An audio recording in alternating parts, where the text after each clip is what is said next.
Hamidia road पर जेके building के व्यापारियों ने आज भोपाल सांसद प्रज्ञा ठाकुर से मिलकर ज्ञापन सौंपा। व्यापारियों का कहना है कि हम 144 व्यापारी पिछले 50 सालों से उस बिल्डिंग में किराए की दुकान से लेकर अपना व्यापार कर रहे हैं और कुछ समय पहले मालूम चला है कि जेके ग्रुप के मालिक ने ये बिल्डिंग किसी अन्य व्यक्ति को बेच दी है, जबकि हम व्यापारी भी अपनी अपनी दुकानें खरीदने को तैयार हैं। इसके बावजूद भी किसी अन्य व्यक्ति को ये पूरी बिल्डिंग बेच दी गई है। इसी के चलते आज भोपाल सांसद से मिलकर वो गुहार लगा रहे हैं कि ये बिल्डिंग के जो भी संचालक हैं, अगर दुकान बिल्डिंग बेचना चाहते हैं तो वो किसी व्यक्ति को ना बेचें बल्कि हमें ही बेचें। इसीलिए वो आज मिलने आए थे। वहीं भोपाल सांसद ने भी व्यापारियों को आश्वासन दिया है कि जो भी उनके हित में हो सकेगा वो व्यापारियों के हित में करेंगे।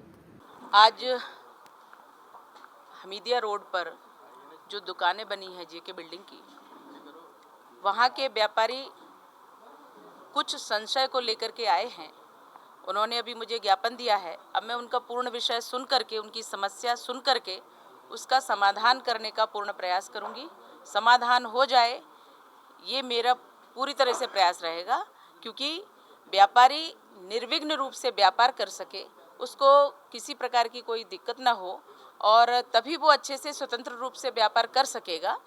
और ये मेरी प्राथमिकता है और मुझे पूरा विश्वास है कि मेरे समाधान से उनको संतुष्टि मिलेगी। मैं दीपक लाल चंदानी, अध्यक्ष जेके व्यापारी संघ हमीदिया रोड भोपाल।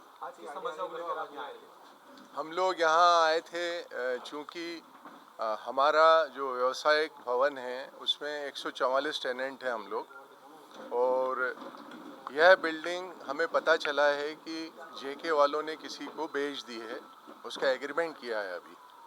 और हम लोग दीदी से यही रिक्वेस्ट करने आए थे कि चूँकि हम 40-50 साल से यहाँ हैं और हम लोगों ने जेके वालों से भी बहुत रिक्वेस्ट की कि भाई आपको देना है तो हम लोग तैयार हैं, बट उनकी तरफ से रिस्पांस नहीं आया। क्यों नहीं आया हम लोगों को पता नहीं चल पा रहा था।